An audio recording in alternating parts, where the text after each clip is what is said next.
Andy, I know you've never been happier than when you're sitting by a warm fire, snuggled up in a flannel and basking in the glow of an old-school budget spreadsheet. It is a special day I can shut down the world for a little me time. In a world full of applications, why do these antiquated documents and spreadsheets still run the world? And why haven't they been updated in over 50 years? That's why we want to talk about Coda. Coda is a new kind of doc that brings words, data, and teams together. It comes with a set of building blocks that anyone can combine to create a doc as powerful as an app. Coda runs our entire business here at True Story FM, from show scheduling across dozens of podcasts and scripts for thousands of episodes, to budgets and plans and wikis and more. Coda lets us see our business in a new light. If you'd like to shine a light on productivity in your business and save money along the way, check out Coda today at thenextreel.com/Coda. It's hard to believe that we've been having in-depth weekly conversations about movies since 2011. So many great conversations over the years about so many great movies. All that said, producing this show week after week requires a ton of work behind the scenes. Becoming a Next Reel member gives you access to all sorts of additional and exclusive content. Plus, you're helping us keep the lights on. Just head to thenextreel.com/membership, where you can learn more about becoming a member, which costs a measly $5 a month, practically the same as one fancy coffee drink. And you get so much more. Every month, we record a bonus episode exclusively for members. Those episodes cover movies from whatever series we're covering at the moment, or add to previous series. Some movies we've covered that only members get to hear us discuss include The Blues Brothers, The Russia House, Naked Lunch, Independence Day, The Hot Rock, and Relic, the better one. Plus, members get to vote on what we're going to discuss for those episodes. We also record additional pre- and post-show content in regular episodes that only members get to hear, like conversations about similarly themed movies. And answering listener questions from our live member chat. Speaking of our live member chat, we record almost all of our episodes in Discord, where members can chat right along with us live. Members get access to other members-only channels in our Discord community as well. On top of all that, members get all episodes a full week earlier than everyone else in a private Next Reel feed just for them that includes all the shows in the Next Reel family. The Next Reel, the Film Board, movies we like, Sitting in the Dark, and more new projects on the way. To top it all off, members don't have to listen to ads. We've already eliminated those annoying, dynamically inserted ads that, let's face it, we all hated. We are listening to you. We love podcasting for a living, and those ads help to pay the bills. Now, we're counting on you, dear listener. We promise we aren't going back to those terrible, dynamically inserted ads that don't relate to us at all. All we ask is that you consider supporting the Next Reel family of podcasts with a membership. Again, it's $5 per month or $55 per year. Just head to thenextreel.com/membership. thenextreel.com/membership. Get your access to early, ad-free episodes with bonus content, member bonus episodes, and access to member channels and live streams in Discord by signing up today.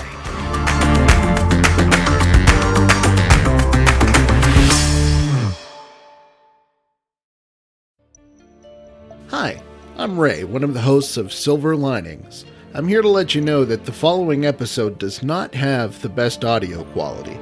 We ran into a technical difficulty or two, but ultimately, we decided to release this episode as is because we had so many great things to say about this movie, so we hope you'll forgive the poor quality this time around. Now, without further ado, here's the next episode.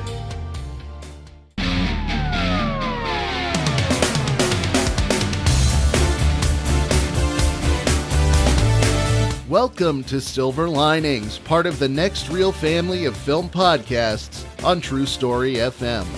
Have you ever liked or even loved a movie that everyone else just seems to hate? Well, you are not alone, my friend. We look at movies that are often panned by critics and audiences to see if their hate is warranted. Sure, we'll talk about what might be broken, but more important, we talk about what really works in these films, with the hope that we change some minds along the way. Perhaps even yours? So, sit back, relax, and let's take the guilt out of guilty pleasures. This is Silver Linings. Hello, I'm Ray, your eternal optimist. And I'm Ocean. We hope you've been paying your medical bill, because for this episode of Silver Linings, we'll be taking a look at 2010's Repo Men. It's compact, it's safe, it's comfortable, everything you want in a new liver. The price, $756,000. Let me just reassure you that our credit department will find a plan that fits your lifestyle. He'll sign it. Everybody signs it. But what they don't tell you is if you can't pay the bills, some union man will break into your house and reclaim our property. I can pay. Sorry, that's not my department. Live up. What are you, hanging out at AA meetings? We got a time bomb. My name's Remy. That's my best friend, Jake. We grew up together, and now we work together. Yeah, a job's a job. What do you think keeps a world together? It's rules. It's people abiding by the terms of the deals that they sign themselves. How's your pancreas holding up? I sent the money in this morning. We're always going to be repo. From the RS? Nah. All right, Ocean. So you picked this movie, and I had not seen it. And I got to tell you, I was not expecting to love this movie as much as I did. And whenever I saw the critical consensus, let me just say, I now feel like this episode is a personal crusade to defend this work of magnificent art. Well, that warms my heart. I am glad that you enjoyed this movie as much as I did. And I also was baffled by the critical consensus of the movie. And I guess, but I saw this movie at the time. I saw it in theaters and loved it then. And it was not a box office success. No, which really surprised me. It really surprised me. It had a budget of $32 million, and then domestically it only grossed 13.8. It had an international box office of a whopping 4.6 million. So it had a grand total of 18.4 million. So it was a money loser, but it was I really enjoyed this movie, and I liked it a lot, and I'm glad we're able to talk about it today. I am shocked because until you suggested it, I'd never even heard of it. And 2010 was like my heyday of going to the movies. So it's like, I am just shocked that this is a recent thing for me. Yes, I understand, and that could be, marketing might be to blame, because if you hadn't heard of it, that may be why you didn't go see it in theaters as I did. Way to go, Universal. So I think we should then exactly. I guess we should just jump right into the critical consensus. Let's do it. So for those that don't know about this wonderful gem that we're talking about, maybe we should describe the premise of Repo Man. So the premise of Repo Man, as put in IMDb, I think actually is a sign of the bad marketing that made it where you had not seen this movie or heard of this movie. The synopsis says, set in the near future, when artificial organs can be bought on credit, it revolves around a man who struggles to make the payments on a heart he has purchased. He must therefore go on the run before said ticker is repossessed. And that synopsis does not sound quite as entertaining as the movie or accurate. That is a terrible synopsis. That is an absolutely horrible synopsis. I think the best way to describe this movie is the way Remy describes his job at the beginning of the movie, whenever he says something along the line of, whenever you don't pay off your car, the bank comes and repossesses it. Whenever you don't pay for whatever it is, whoever comes to repossess it. The house. Well, right. Whenever you don't pay for your house, the bank comes to repossess it. Whenever you don't pay for your organs, that's where I come in. Yes, and that is definitely a much better synopsis of the movie. Give you a good taste and teaser of what you're going to get. So I think we should just start kicking off by talking about the critical consensus. Right. So what they have over at Rotten Tomatoes? Well, their recap, my favorite is Repo Man has an intriguing premise as well as a likable pair of leads, but they're wasted on a rote screenplay in different direction and mind-numbing gore. So that's their recap. So there are some good reviews, and so we should discuss those before going into the bad ones. One of the good reviews from MovieReport.com was Sapochnik, Law, Whitaker, and Schreiber have so much fun with all the extremes, wallowing in their shameless excess with the right dollop of macabre, self-aware humor. And MSN Movies has another positive that says, still, despite its flaws, this ambitious parable is enjoyable and sometimes viscerally moving. I think that was, for me, one of the better reviews that I saw that was closest to my opinion of it. Mm-hmm. So, but the reason we are talking about it today is partly because of some of these bad reviews. So, the bad reviews, like some say from the Chicago Reader, that this was too long, mean, and gory for me. Though the satirical gloss and well-executed trick ending will probably impress some. And then another one from NPR. The overused homages and a tacked-on twist ending are just failed attempts to save Repo Men from its own shallow bloodlust. I'd like to save the readers from that guy's shallow opinion. How about that? Exactly. I couldn't agree more. Then at the Dispatch, it says, at a time where a real healthcare drama is being played out on a grand scale right before our eyes, Repo Men seems tritely anemic. So those are a few of the reviews that this movie got at the time, and kind of reflects part of the reason why it was unsuccessful in the audience. So those are some of the views that were out at the time, and reflects the opinions of some audience goers at the time. We might as well just jump right into addressing some of these specific criticisms. So let's do it. For me, one of the first ones to me is the criticism that it is gory, right? And so this to me really seems to be a strange criticism, right? Because I think that it's not really a criticism of the movie. I think it's really a criticism of the movie doing something they did not expect, right? Because in the trailers, when you see the trailers of this movie, the action is outlined, right? And there's a demonstration, with cuts that the Repo Men are, removing organs. But I just don't think that people thought that that the blood would go as far as it did, that you would see as much as you see in it, right? And obviously there's the demonstration of, very crude surgeries, that you see on screen. The knife fights where stabbings are graphically shown. And of course, death by typewriter, right? So they weren't. So I think that these are things, I recognize that, that I may also be a little desensitized, and the gore doesn't actually bother me. But I think that of the gore, one in the fight scenes, I think it adds a cool style. And in the repossession scenes, it's utilized to, make you squirm. All right. And so then instead of you having these little sterile moments where the screen looks at a character as he has a liver, looks at a character who has a liver in his body, screen goes black for a second. Now that character doesn't have a liver in his body. Right. So instead of that, they're actually showing it to you. So you get uncomfortable with the repossession process as well. And I think some people may have even been bothered by it's used in a love scene that makes that scene both hot and uncomfortable all at the same time. So that's kind of why just the high level about with the gore. And so what did you think of the amount of bloodshed that you see?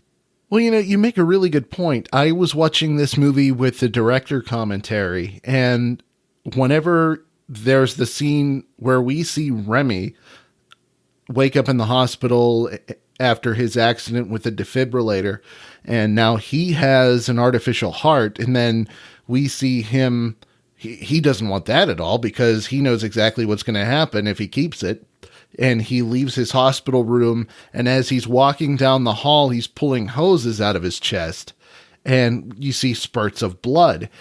That scene in particular, the director said the censors, the ratings board, gave him a hard time on, saying it was too gory. He's like, that's not really gore. It's blood from him taking a medical hose out of his chest. That is what would happen. It's not like the other gore scenes in the movie where, they're in a ship and they find this nest of people that are hiding out from the Union, and they're just like knifing each other and everything.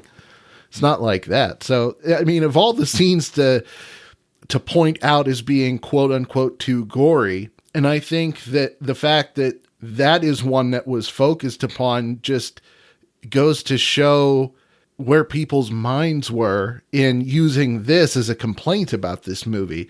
I think you kind of hit the nail on the head talking about comparing the gore to the sterile and medical environments and things like that.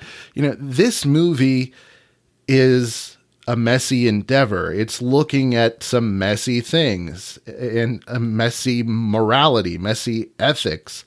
And I think that the gore goes very well along with the things that it's trying to say. This is not a clean business. You might expect it to be clean and sterile and white and pristine, but it's not. It's gory. It's a bloody mess. Yes. And another criticism of the movie is that it is a great premise that is wasted. I think that in this case, this movie has multiple realistic premises.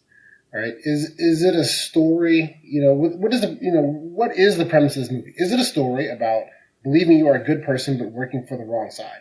Is it a story about the strains that can be put on our medical industry and the horrors of what can happen when medicine is a completely capitalistic endeavor? Or is it a story about the different journeys of two best friends? Right? Because of these different possibilities and really others, it's hard to nail down the premise that is wasted. But I tend to think that the premise that people are talking about in this instance is the commentary about the medical industry. Right. At the time, so this movie was released on March 19th of 2010. And the Affordable Care Act was signed into law on March 23rd, 2010, 4 days later.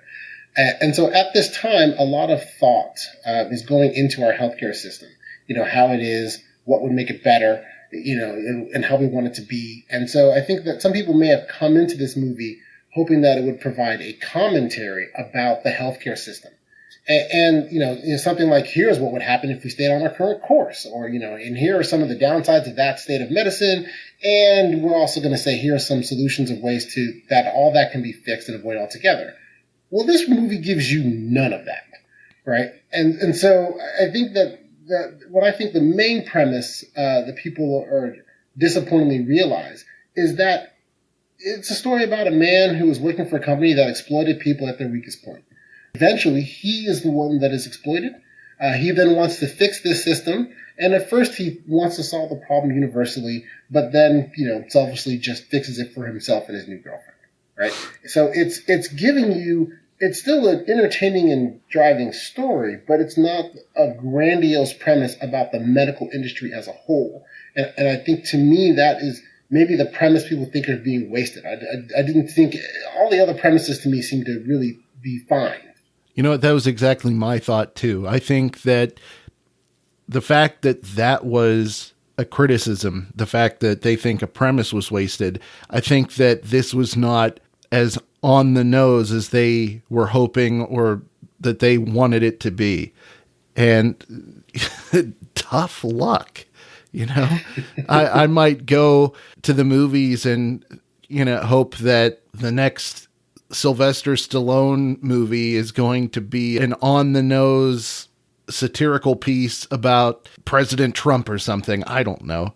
But there are expectations, and then there's actually wasting the premise, which I do not believe for a minute that this movie did. One of the other criticisms that I think should be touched on briefly is that people thought the movie was cliche or ludicrous. And so I think that, there is an aspect, let's face it, there's a hyper reality to the movie, but that to me is fine. That's part of the style, right? So that to me is fine.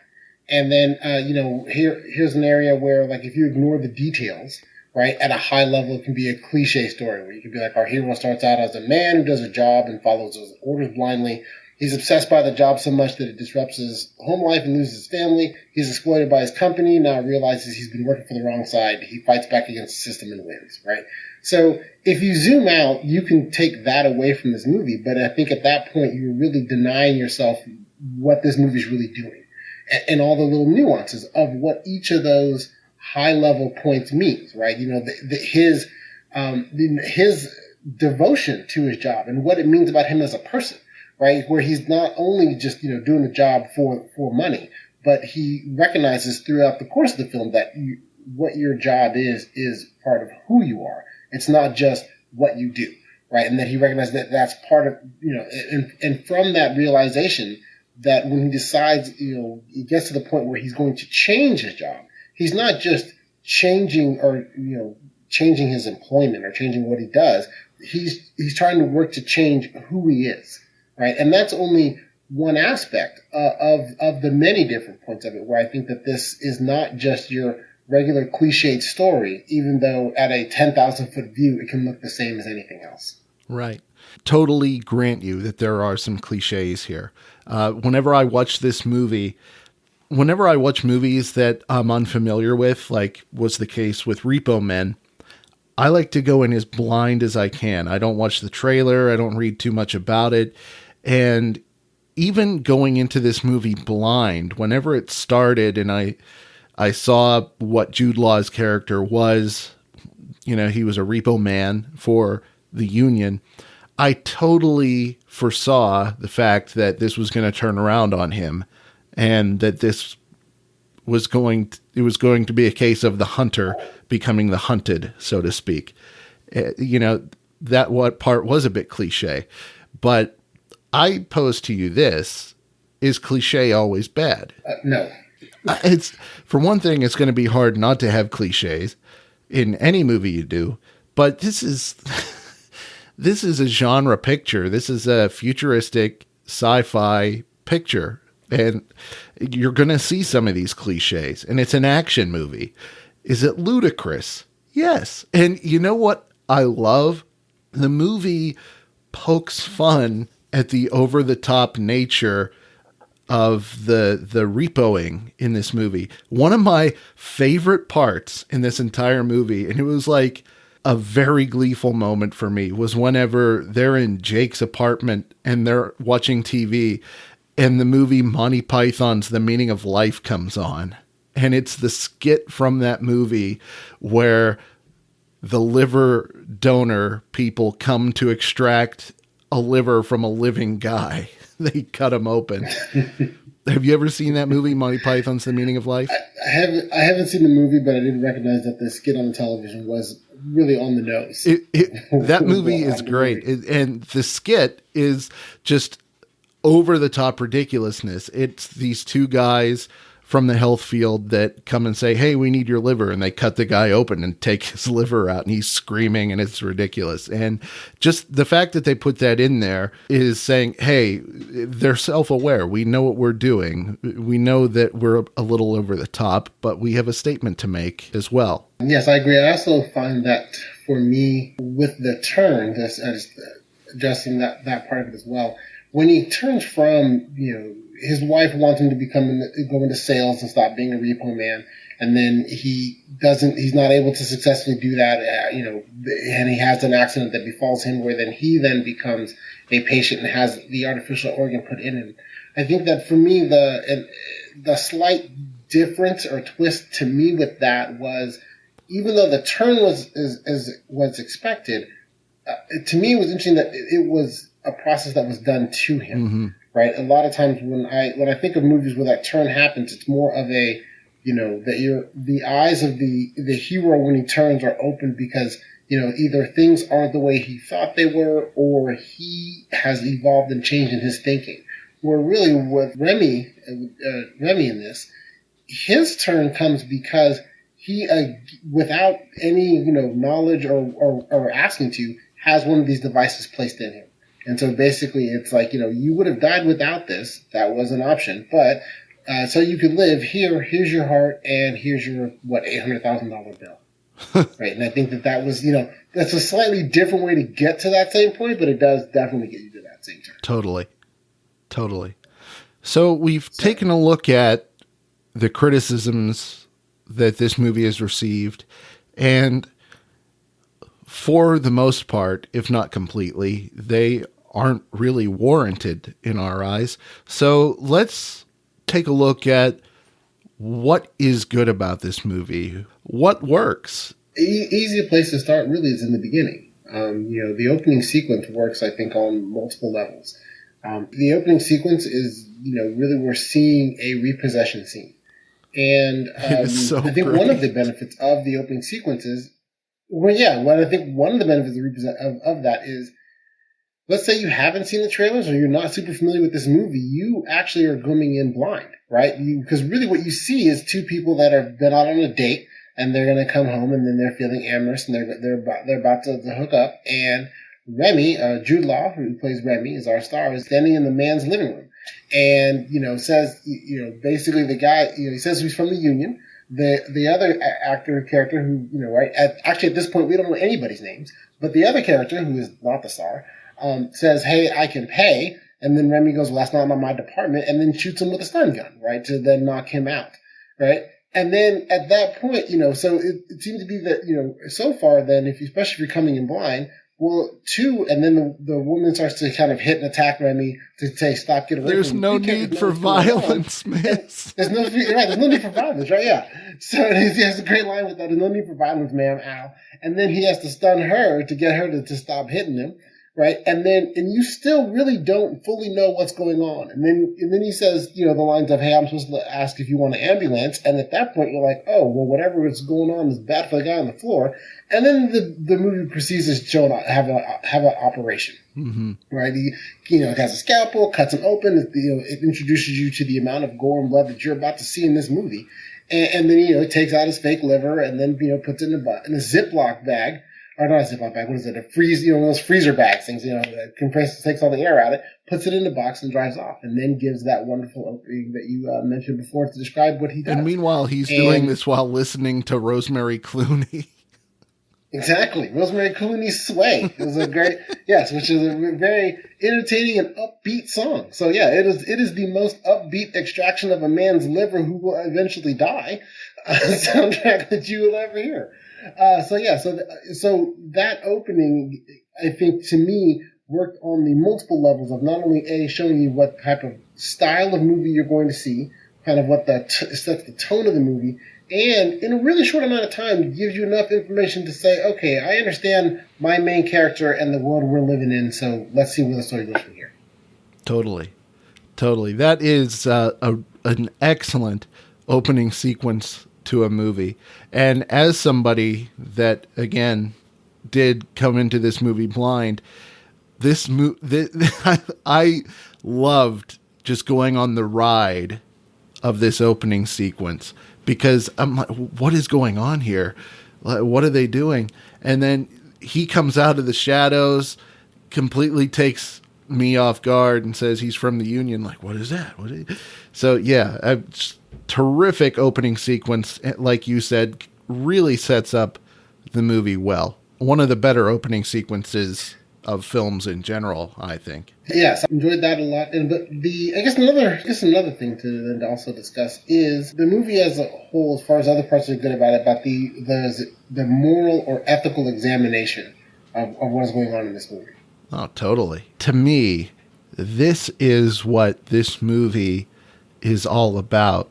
When you get down to the nitty-gritty, this is what makes this movie powerful, meaningful, because it really shows you a moral conundrum in the life of this man, Remy, played by Jude Law. He is a man who really has a scumbag job. You see this guy and you're like, you have no sympathy for this man.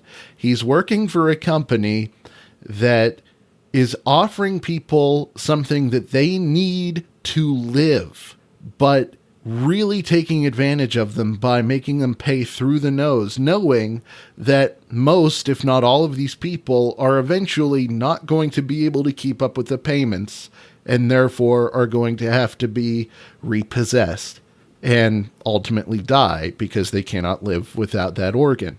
And you have this guy, two guys really, that do this job and they're totally okay with it. As a matter of fact, one of the recurring lines that they have is, a job is a job, right? And the they in this is Jake, is the name of the character, is played by Forrest Whitaker, right, who is Remy's best friend. I should have specified. And they are both Repo Men, and I actually wanted to lay that foundation for later on. Sorry. I get going and I forget that we're actually talking to people, not just you and I here. Exactly. Yes. We're not just going like, wow, did you see that part of the movie? We ought to just do one episode of Silver Linings that's just completely ambiguous about everything, like. Exactly. Yeah. But hey, remember that part when they did that thing? Wasn't that cool? Yeah. But anyway, so you have these two guys. You have Remy and Jake. That this is their life, and they don't question whether it's right or wrong. This is how they hang out. They're best friends, and this is what they do. They repo these organs. And it's not until Remy gets into the accident with the defibrillator and winds up needing an artificial heart himself that he is forced to empathize, because now he's put in the position of all the people that he's had to repossess organs from. And he knows exactly. I loved Jude Law's performance in this movie, because when he wakes up from being in the coma and he sees the scar on his chest from the implant, the shock on his face, the revulsion, the absolute need to get it out is just palpable. He is starting to realize that this is no good. And obviously it's going to start with a more selfish approach, because now he's the one that's in the thick of this. And then so he's trying to go about, he tries to fool himself into thinking that this might be able to work, go about business as usual, go back to work. And whenever he goes back on his next assignment, he really has trouble taking the organ from his next client, because he now is in the same situation, and he's finding it more and more difficult to do his job, to ultimately take life from these people, if we're not going to mince words. Yes, I also think that everything you said is a good, powerful part of the movie, and really kind of sets up part of the ethical examination of that character. I think, though, the other thing that really adds to it is the layering of Jake's character, right? So Jake's character, Jake. So Forrest Whitaker plays Jake. So Jake, he is Remy's best friend, right? And they've been best friends since they got in a fight in the 4th grade. And from his perspective, they're doing this job. He loves the job. He likes the money. He enjoys doing it. He and Remy are actually on the same page early on, not having any ethical dilemmas about it at all. And Remy's wife already, who is really the you can argue in some cases here, the voice of reason, in this phase of the movie anyway, the voice of reason, which is Remy's wife Carol, played by Carice Van Houten. I'm not sure how to pronounce. Good enough for me. I'm not sure how to pronounce that name, but I may have killed that. So she's really early on saying, hey, being a repo man is a bad thing, and you should get out and get into sales so you make just as much, you make the same money, but you don't have to, cut people out, right? And Jake sees this really as a threat to their friendship, right? Because he wants them to kind of stay together, to stay being friends, they're partners, to keep the job going, keep the money train going. Everything is great. We're having the time of our lives. Why rock this boat, right? And then it turns into then that Jake, realizing that this threat is really going to happen, convinces Remy to go on one last job in a great scene where he has to repossess T-Bone's heart, played by the RZA from the Wu-Tang Clan. Wu-Tang. And in that's when the accident happens to Remy. And it's really an accident only in quotes, because as we find out, Jake caused this to happen. He did. Right? He caused the negative charge on his defibrillator that then created the scenario where he gets knocked out, and then he's in the hospital and has been damaged. And from his mind and his perspective, this meant that now that you're going to need the money, and you're going to have to you need more money, you have to keep doing this, so we're going to be repo, so we're going to stay together and still be best friends still be best friends, right? And and keep the from Jake's perspective, the party train going, right? And to me, that extra layer of it creates two different perspectives on that story, right? From one story is a story of growth, where he's realizing that, hey, he's been doing the wrong things and he should change what he does or change who he is.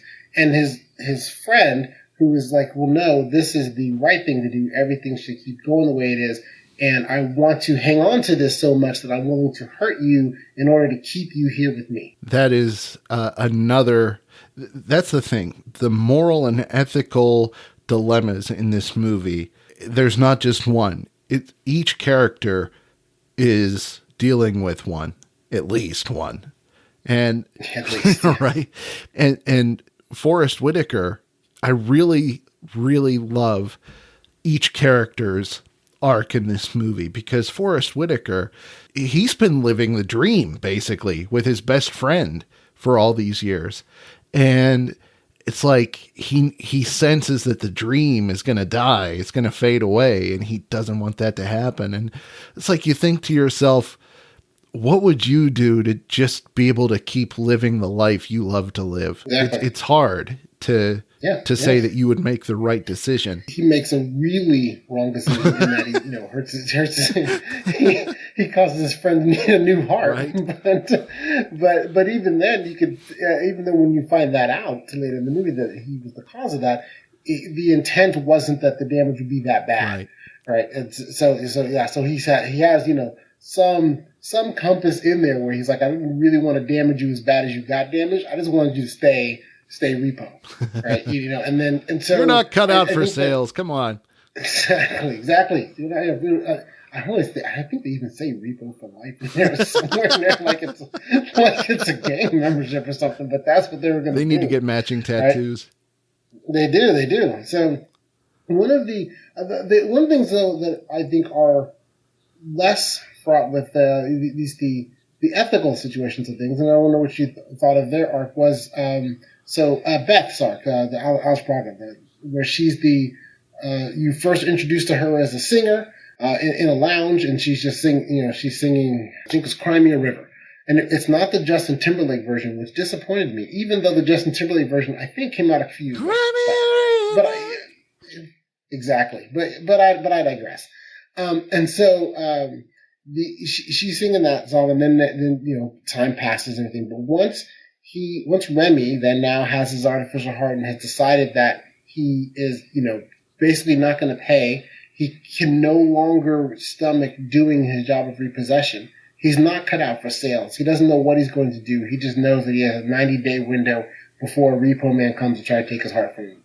And on day 87 of his 90 days, he, sees Beth in the street. It looks like she's, suffering from either not really a heroin overdose, maybe heroin withdrawals. Like, it's definitely a drug withdrawal. I just assume heroin about it. They don't really say what it is. They do have a name for the drug, but it's like made up, and I don't remember what it is. Okay, yeah, I didn't remember the name of what it was. Yeah, but and then takes her into a hotel room to basically detox her for a couple days. So his last couple days in basically freedom, where he's not going to be being chased by Repo Man, he then decides that, I guess maybe he wants to do the one selfless act, right, of trying to help another person and save someone else, where normally whenever he sees anyone at these low points, he's just there to, take that liver that they couldn't afford to pay for anyway and put them out of their misery, or take their heart, or, or anything like that. And so it's a moment of,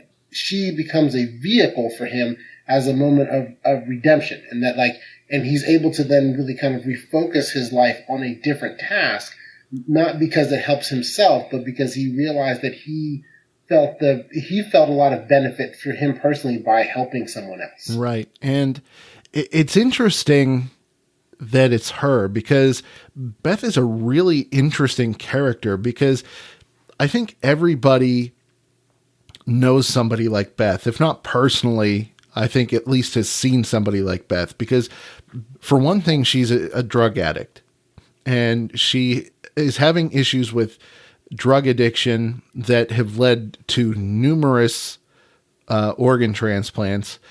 Not only that, but she's the kind of person that does not seem to care about her situation getting worse, because the only thing she really cares about is, living the wild life, so to speak. And I think that it's if you wanted to look at this movie from the perspective of being a satirization of healthcare, then I think it makes sense to have this character in there, because people often talk about people that take advantage of the system because they're overdoing it. You know what I mean? Yeah, I see what you're saying with that. I think, though, that her character does have some of the tendencies, but then also on the flip side is one who is, I guess because she's getting her artificial knees and shoulder blades and ears and eyes and everything like that off the black market, and the underground market for the these different organs and body parts and things like that. But yeah, she is. I think she would be kind of two sides of that. I think she represents both sides of that coin. There's one where, yes, some of her life choices have created a situation where she would then potentially take advantage of the healthcare system, right? Which this healthcare system you can't take advantage of because, you're paying for everything. You're paying through those for everything. But on the flip side, should also be a character that doesn't really have access to the healthcare system. She doesn't have the financial means and wherewithal to really improve her life in a legitimate way where she could, get these organs or get these body parts, the legal means, pay for them, and then move on and try to improve her life. So she really, I think, is kind of, they're trying to show both sides of that through her character.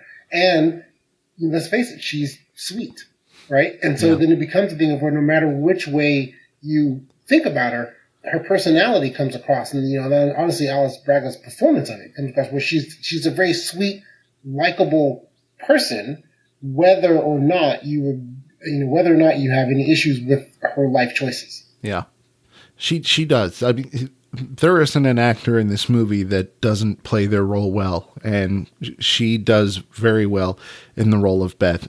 Actually, I think she does a really good job going from the person that he finds who is just all messed up on drugs to going through the withdrawal symptoms to ultimately becoming somebody that, like Remy, you can come to care for. Yes. And so I think then that we would be remiss before we talk about the next topic about kind of really setting up where we are at this point in the movie. So when Remy now has realized, Remy and Beth have gotten together, and Remy's realized, hey, my heart is going to be repossessed and I'm going to die. And if they catch you with me, they're going to kill you too, because you have, I think she had eight different artificial organs in her. At least. Or either organs or body parts. Yeah, because she had like fake ears. She's basically the bionic woman at this point. Liver. Yeah, exactly. She had a lot going on there.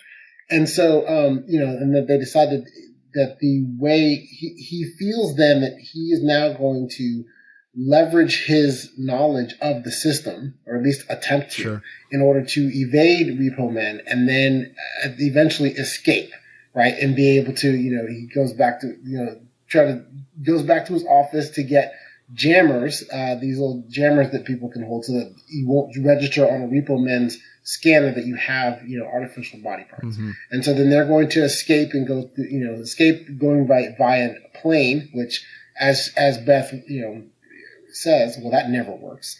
Right. And then, so once that fails, so jumping ahead, they then try to escape by the airport. That fails in a very, a somewhat, since the gore is part of the issues, it is a somewhat bloody fight scene that occurs in the middle of the airport, when they're pulled across by security. But that's part of the fun of the movie. When that fails, they then, go and they're on the run some more. And eventually what we think is going to happens, right? So they've already sent one Repo Man to repossess his heart. Remy's heart. That doesn't work. Remy kills him by typewriter. Yes, that is how we died. And I'm not saying anything else. You got to see the movie. How did you die by typewriter? So that's how I want to go. And then exactly, yeah. And then finally, Jake is then tasked with having to go track him down. And they track. So Jake tracks him down. They're I believe it's in a warehouse, and then there's a fight between the two of them, and there's a fight between two of them. Jake is winning the fight, but Remy still has a little fighting chance, still has a little bit of gumption in him, still stabs him in the leg to back him off, Beth is coming at him with a stun gun, and then Remy is knocked out. Right? Because Jake, at the end of the fight, Jake, hits him with, I don't know what that was. It's like a little crane, like the hook on a crane. Right. It hits him with that, and Beth tases Jake, and Remy is knocked out. And then, then you have a lot of flashback scenes of where you're seeing things about, his family and life decisions he's made and everything, and then Beth then wakes him up. And at that point, then, Remy comes around and decides he wants to have the master plan of raiding the entire office suites and taking everybody's name out of the system, so nobody's livers or nobody's parts anymore will be repossessed, and everybody will live happily ever after. Oh! Right? And that then becomes that becomes their mantra and their mission moving forward. So then break into the office and do that, right? And so, and here really is where a lot of the, in that turn where it becomes much more of a hero epic, right? That he's now moving more towards he's going to save the day. He's going to save humanity. There'll be parades in his honor, and everything will be well, right? And then, they finally do get to the main, it's called the Pink Room, which I thought was an interesting choice to call it the Pink Room. That just seems, because everything else about the movie is very sterile, so I would expect it to be, like the big room with all the lab coats. It was all white, all the guys in lab coats making the different organs. I thought it would be a different, like it would be more like the white room or the black room or something like that. Something more sterile. Than pink sounds kind of fun. Like, hey, this is a fun room. Fun things are happening. All right, but it's not. It's where the main room where all the body parts when they're repoed are taken to. And so in this sequence, they get to the Pink Room. They fight through a bunch of other Repo Men to get there. They finally get there, and they're going to then repossess. They then realize that they don't have the ability to turn off the whole system. That they have to repossess their own organs that are in their bodies. And which you then see where and this is where you see that rough scene I was mentioning before, where they then decide that they're going to, they start kissing because they're expressing their love and affection for each other, while at the same time mutually cutting each other open and sticking a device inside their body to scan their organs that are inside themselves, a heart, a spleen, kneecaps, all sorts of things, to then to have them show up as repossessed, so then they can leave and then live happily ever after together. BDSM ain't got nothing on this, baby. It does not. So I'm saying all of that to say then what we have is Jake shows up and he's going to stop them, but has a change of heart and decides that, hey, ask Remy, his friend, is she really worth it? And then decides that he's going to help them escape and live, and then they go off onto the beach and they're living happily ever after. And this is where the movie has what I think is the third and one of the best things about this movie, which I'm now going to completely wreck for you if you haven't seen already, is the twist. And the twist is amazing, where you were following that adventure that I described. And then it turns out that the last 20 minutes of the movie that you've been watching, as he's gone off on his hero adventure and you've been with him the whole way, is none of that happened. That in the fight scene before, when Jake knocked Remy out, or so you thought, as Beth woke him up, turns out Jake knocked him into a coma. And that now he has a device, it's MI5, which it's been foreshadowed in the movie. Right. But there's a neurological device, the neural net, thank you, a neural net device in his head that then has it where he is in a dream world.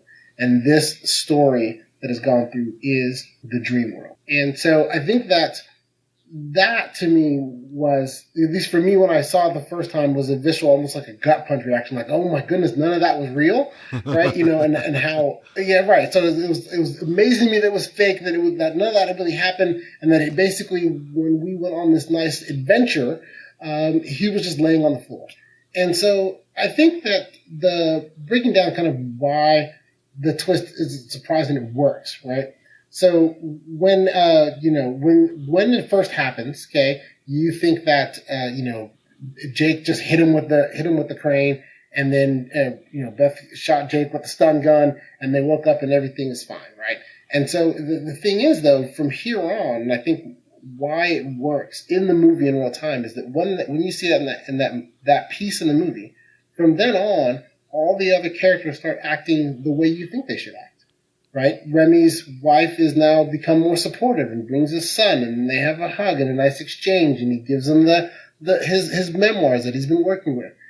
Jake puts Remy's relationship with Beth over being just Repo, right? And that they make it through the fight scenes and they kind of get to where they were, and you are at that point with them that whole way. And I think that it works because when you're viewing it, you want it to work, right? Because up to that point in the movie, Remy's life is conflicted, right? He's taken advantage of. He's taken advantage of other characters.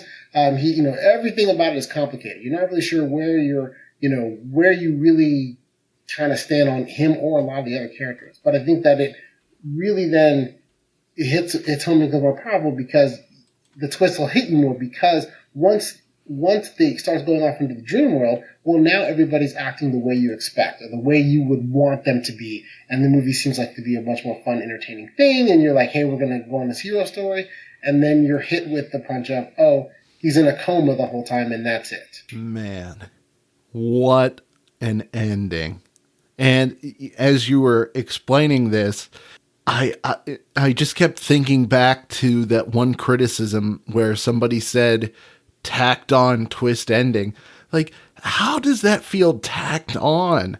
I mean, that is very well woven in, man. And that caught me so off guard.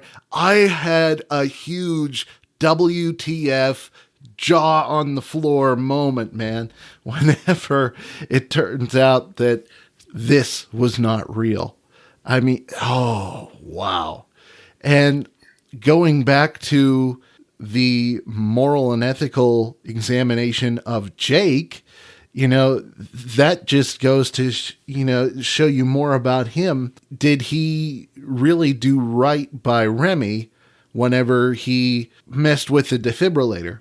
And regardless of where you stand on that, I think it's obvious that ever since the accident happened and he got the replacement heart, Jake has been trying to do right by Remy, and this was his last-ditch effort to do right by his best friend. Yes, by paying for and having it set up where he would have the neuron that tied into him, where he would be able to live out the rest of his days in a perpetual fantasy.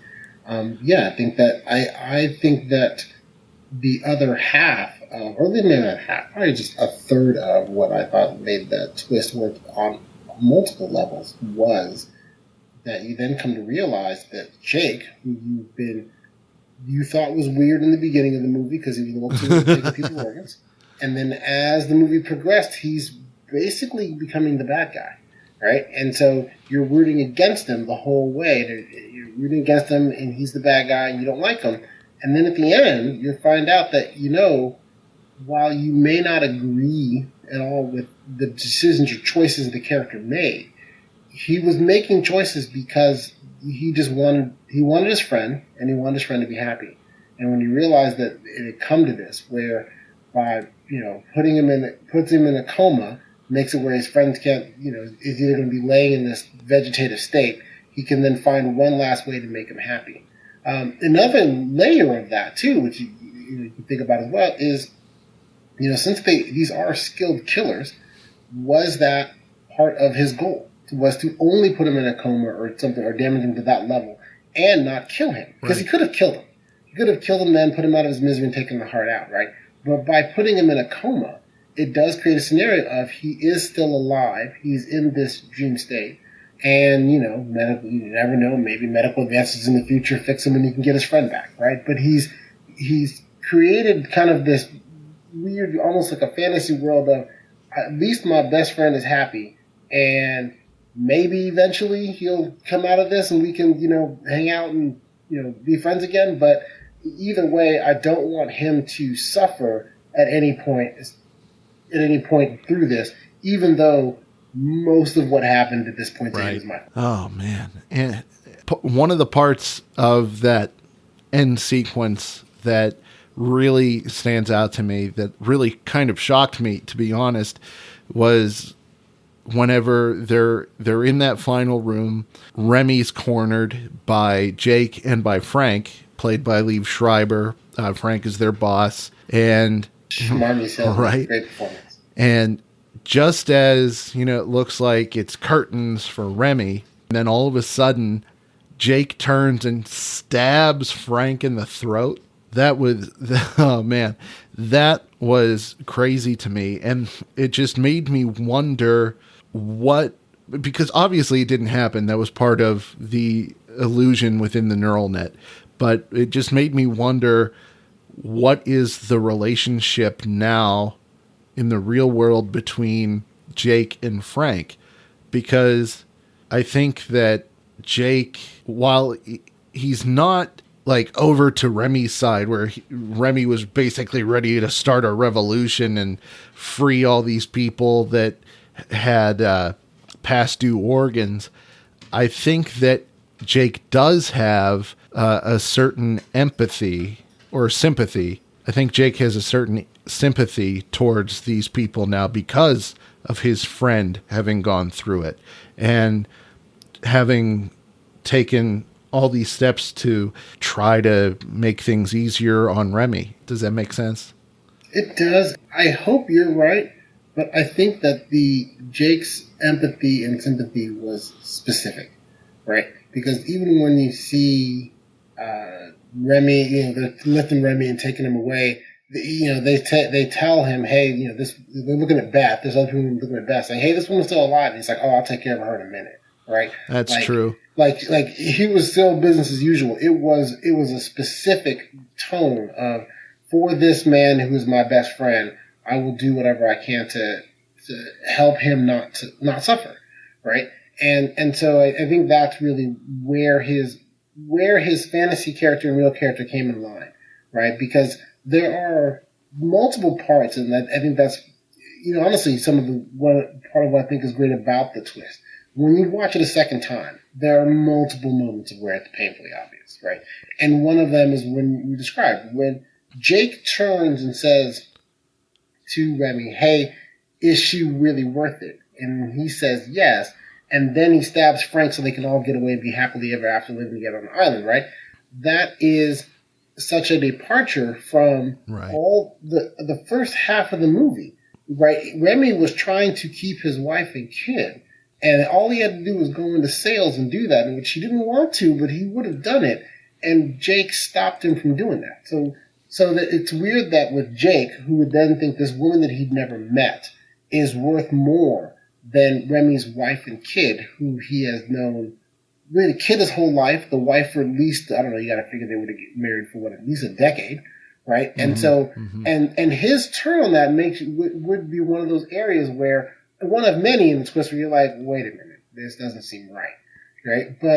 But I think that really, to me, is the other part of where it feeds into the audience's, our will for this twist to work, and that we didn't have any attachment to the wife, so we didn't care about her, right? But we have an attachment to Beth, because Beth is our heroine now, right? Our heroine as in like female hero. Our heroine. Yes, a heroine. Thank you. Yes, it's our heroine now, right? So of course she's worth it. So when Jake changes, he's like, oh, well, Jake realized Beth is as awesome as we think Beth is, and so and that to me is part of the brilliance of the twist, not only what the twist is, but the execution of the twist, and how it's right in front of you the whole time. Yeah. But it's still done in such a way that it is a gut punch when you see what happens at the end.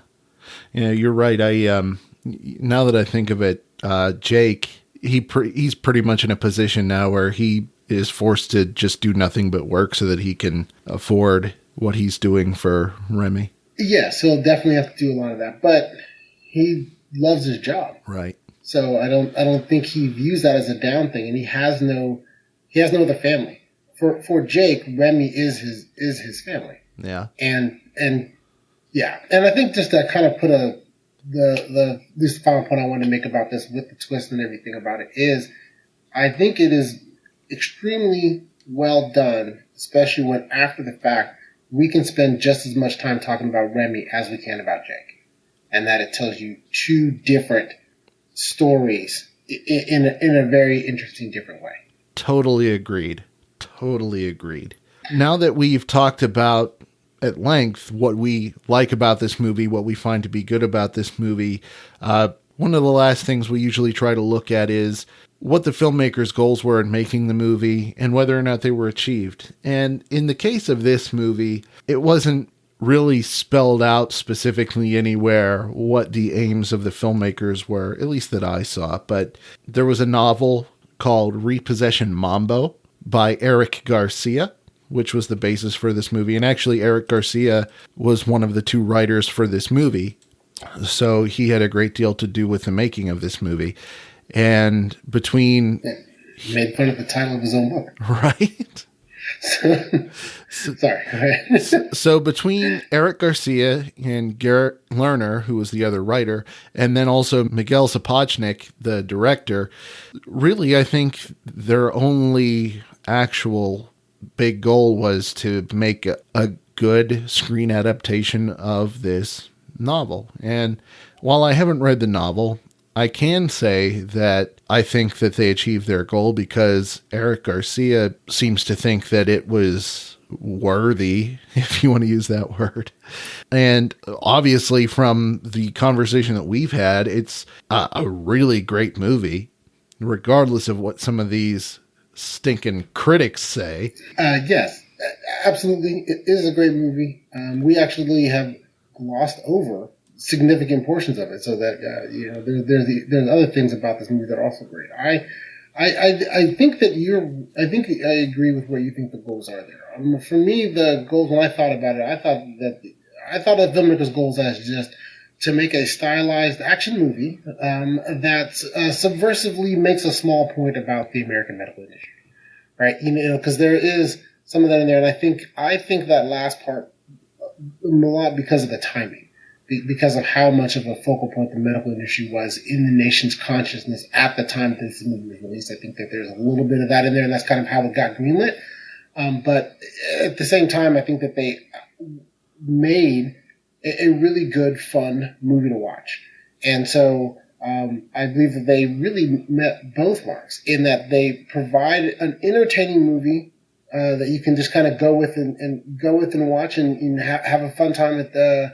Well, then it's not at the movies anymore, but have a fun time at the movies, or really start to delve into the deeper plot lines and throughputs and themes that are being discussed in this movie.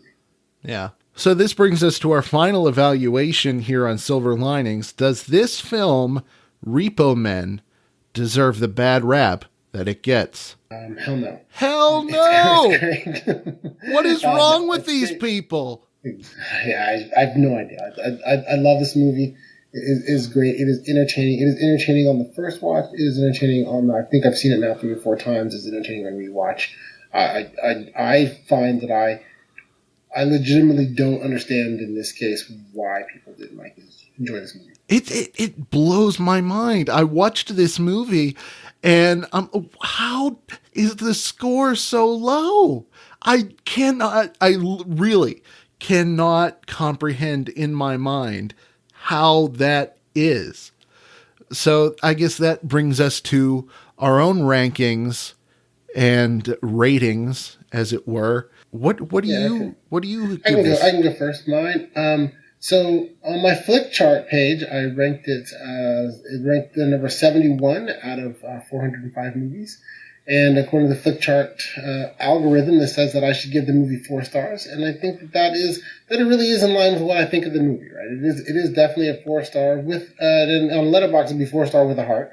But it's definitely a 4-star movie in that, that it's such an enjoyable experience that I would definitely watch it again and have watched it multiple times. And I think that is, to me, a sign of a good, enjoyable movie that you can watch multiple times and get different things out of it on multiple watches. Right. I agree. And similarly, my flick chart is, it landed at number 189 out of 1483, which is an 87%. And I give it a 4.5 stars and a like on Letterboxd. And this movie, I was just so impressed with what this movie has to offer. I mean, not only is it just terrific action, great sci-fi, but it has a lot of heart and it has a really great message to it. This has been Silver Linings, part of the Next Reel family of film podcasts on TrueStory.fm.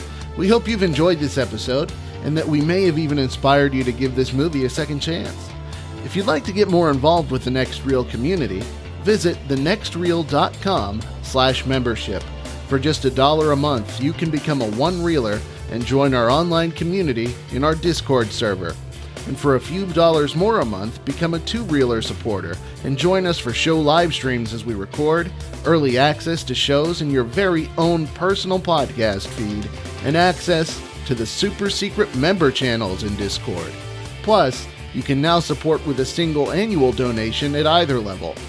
Thank you to everyone who's joined us and to all who are checking us out. Your support allows us to keep producing and growing the Next Reel family of podcasts here at TrueStory.fm. See you in the next episode.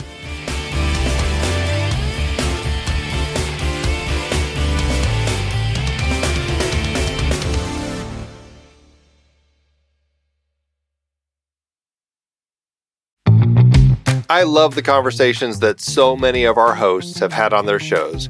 Steve and JJ on Trailer Rewind, Ray and Ocean on Silver Linings, even Tommy's short-lived Wait, Hear Me Out. So many listeners want to make sure they've watched the movie before tuning in to any discussion on our podcasts. Well, you know, the best way to watch the movie is to look it up on our watch page. Our watch page lists all the movies that we have discussed on all the shows from the Next Reel's family of podcasts, including the one you're listening to right now.